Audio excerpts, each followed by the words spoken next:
అమ్మాయిని అప్పుడు బ్లడ్ మీద ఉండి అన్నాడండి.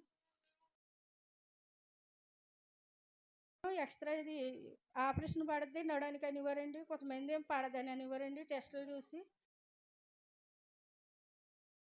నా కుమారుడిని బాత్రూమ్‌కి తీసుకెళ్ళాలంటే గంట పట్టేది తీసుకురావాలంటే మనిషిని ఒక్కుంతానే ఉండి లెగదీసేదాన్నండి. దేవుడు నాకెంతో సాయం చేసి నా కుమారుడిని లేవనెత్తాడు. ఇక్కడికి కూడా నా పెద్ద కుమారుడు తీసుకొచ్చాడండి. అమ్మా నేను కొత్తూరు వెళ్తున్నాను, అక్కడ అయ్యగారితో చెప్పాను, ప్రార్థనలో పెట్టారు అండి. నాకు అప్పుడు రావటానికి నాకు బాగాలేదండి, నేను రాలేదు. రెండో సంవత్సరానన్నా వచ్చి సాక్ష్యం రక్త కణాలు ఎక్కువైపోయి ప్లేట్లెట్స్‌లు తగ్గిపోయాయండి. కోమాలోకి వెళ్ళి స్టేజ్‌లోకి పోయి